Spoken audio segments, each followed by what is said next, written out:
Anne-Sophie Potier, bonjour. Bonjour Julien. J'imagine que vous avez, pour cette minute légale, préparé un thème en rapport avec les lois anticorruption internationales. Exactement. Alors on n'est pas dans l'anticorruption, mais on est dans la protection du marché européen. Donc on est venu il y a quelque temps parler du DSA dans une précédente minute légale, et là aujourd'hui on vient parler du DMA qui vise à lutter contre les pratiques anticoncurrentielles des géants d'Internet pour corriger les déséquilibres de leur domination sur le marché numérique européen. La Commission européenne a désigné 6 entreprises, à savoir Apple, Amazon, Alphabet, ByteDance, Meta et Microsoft, pour une liste de services dites de plateformes essentielles. Elle leur reproche d'ériger des barrières à l'entrée en accumulant des données à caractère personnel de tiers, utilisant leurs services de publicité en ligne notamment à leurs seuls avantages. L'objectif n'est pas la protection de la donnée, mais elle est vraiment concurrentielle.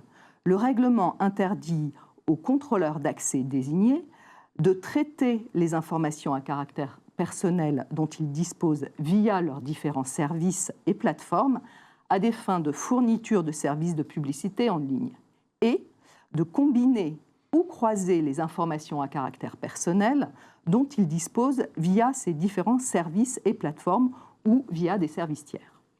Le but est d'empêcher les géants d'Internet d'utiliser les données accumulées via un premier service pour bénéficier d'un effet de levier sur un deuxième service au détriment de potentiels concurrents sur ce second service. Les contrôleurs d'accès désignés ont jusqu'au 6 mars 2024 pour se mettre en conformité. C'est donc demain.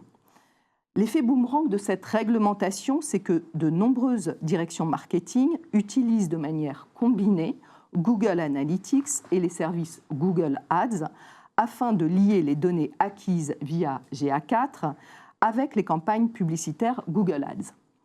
Or, le Data Market Act interdit le partage ou le croisement de données personnelles acquises via Google Analytics avec les services Google Ads sans le consentement spécifique de l'utilisateur final. Cette exigence de consentement spécifique vient s'ajouter au consentement déjà exigé pour les cookies analytics qu'on connaît bien ou publicitaires et pourrait aussi concerner les données que les clients B2B de Google ont hachées avant leur communication à Google.